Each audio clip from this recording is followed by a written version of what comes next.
Family drama start కాబోతోందని అందరూ మాట్లాడుతున్న నేపథ్యంలో ఎన్ని అంశాలు మనతో మాట్లాడటానికి జాయిన్ అయ్యారు మాజీ పిసిసి చీఫ్ సిడబ్ల్యూసి సభ్యులు గిడుగు రుద్రరాజు గారు ఏబిఎన్ స్టూడియోలో ఉన్నారు. సార్ నమస్తే అండి, బ్రేక్ఫాస్ట్ న్యూస్ కి స్వాగతం. సో ఫస్ట్ ఆఫ్ ఆల్ మీకు అభినందనలు సిడబ్ల్యూసి సభ్యులుగా. ఒకటి, జనరల్గా ఎవరైనా సరే పదవి వదులుకోరు, పదవీకాంక్ష ఉంటుంది, ఉన్న పదవులను వదులుకోవాలా, పలానా వాళ్ళు వస్తే ఇచ్చేయాలా అని పట్టుకుని ఉంటారు. కానీ చాలా ఈజీగా మీరు ఇచ్చేశారు. ఫస్ట్ ఆఫ్ ఆల్ దానికి అభినందనలు. ఏంటి ఎలా అనిపిస్తాం కొత్త రోల్? ఇంకా నిన్నటి వరకు పిసిసి అధ్యక్షులుగా పనిచేశాను. బేసికల్గా సామాన్యమైనటువంటి కార్యకర్త నుంచి పార్టీ నన్ను ఇంత స్థాయి వరకు తీసుకొచ్చింది. ఎన్ఎస్యూలో నా రాజకీయ ప్రస్థానాన్ని మొదలుపెట్టిన తర్వాత ఎన్ఎస్యూలో పనిచేశాను, యువజన కాంగ్రెస్లో పనిచేశాను, నలుగురు పిసిసి ప్రెసిడెంట్ల దగ్గర ప్రధాన కార్యదర్శిగా పనిచేశాను, ఆల్ ఇండియా కాంగ్రెస్ కమిటీ సెక్రటరీగా చేశాను. పార్టీ నా కార్పొరేషన్ చైర్మన్ ఇచ్చింది. ప్రధానంగా రాజశేఖర రెడ్డి గారికి చాలా అనుంగా శిష్యుడిగా, చాలా క్లోజ్గా పనిచేసేటువంటి అవకాశం, కాంగ్రెస్ పార్టీతోటి మెలిసి ఉండేటువంటి అవకాశం. ఎమ్మెల్సీగా పనిచేశాను. మళ్ళీ పార్టీ అధ్యక్ష బాధ్యతలు కూడా అనూహ్యమైనటువంటి రీతిలో ఆ రోజు ఇచ్చింది.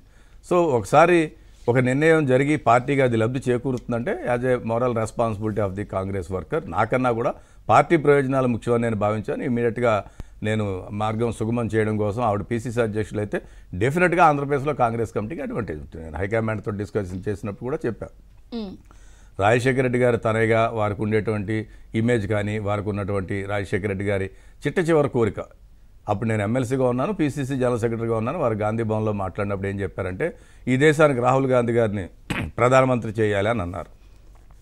దాన్ని స్ఫూర్తిగా తీసుకుని షర్మిలమ్మ గారు ఈ రోజు వచ్చి కాంగ్రెస్ పార్టీలో జాయిన్ అయ్యి, సో ఆ నేపథ్యంలో పనిచేయడం కోసం రాజశేఖర రెడ్డి గారి యొక్క కోరికని తీర్చడం కోసం ఆవిడ వచ్చారు. కాబట్టి సో డెఫినెట్గా అందరం కూడా కలిసి పనిచేస్తాం. నేను హైకమాండ్ కూడా అదే చెప్పడం జరిగింది.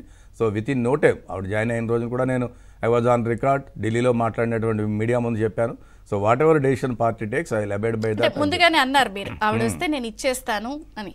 ఎందుకంటే పార్టీ ప్రయోజనాలు ముఖ్యం అండి. ఈవేళ ఇండివిజువల్గా మెన్మే కమాండ్ మెన్మే గోదు, అది పెద్ద ఇష్యూ కాదు. ఈ పదవి చేయడం ఆ పదవి చేయడం అనేటువంటిది పార్టీ బాగోవాలి. ఆంధ్రప్రదేశ్లో ఇప్పుడు తెలంగాణలో కాంగ్రెస్ వచ్చింది, కర్ణాటకలో కాంగ్రెస్ వచ్చింది, సదరన్ ఇండియాలో ఒక మంచి పార్టీగా ఎమర్జ్ అవుతున్నటువంటి నేపథ్యంలో ఆంధ్రప్రదేశ్లో డెఫినెట్గా ఆవిడ వచ్చిన తర్వాత వారు ఉంటారు, నేనుంటాను, మాకు ఉన్నటువంటి పెద్దలు అనేక మంది ఉన్నారు, సిడబ్ల్యూసి మెంబర్లు ఉన్నారు, సీనియర్ నాయకులు ఉన్నారు.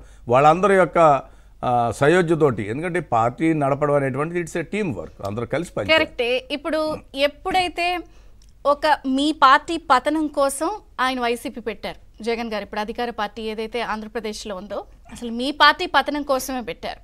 అప్పుడు ఆవిడ చాలా ఆరోపణలు చేశారు, లేకపోతే ఇవన్నీ ఉన్నాయి. కానీ నేను అన్న వదిలిన బాణాన్ని అని చెప్పిన షర్మిల గారు ఈరోజు మళ్ళీ బాణం అటువైపు మీరు మళ్లించేలా చేశారు. అంటే ఒక బలమైన వ్యక్తిగా మీరు షర్మిలను చూస్తున్నారా? ఏపీ రాజకీయంలో ఎలా ఆవిడ రావడం వల్ల మీకు కాంగ్రెస్కి పూర్వవైపు వస్తుందని అనుకుంటున్నారా? డెఫినెట్గా. ఎందుకంటే ఇప్పుడు ఉన్నటువంటి పరిస్థితులు ఆల్రెడీ గడిచినటువంటి సంవత్సర కాలంగా పార్టీ నిర్మాణం జరిగింది. మాకు మండలాల నుంచి పిసిసి వరకు అన్ని రకాల కమిటీలు అన్నీ కూడా చేసుకున్నాం.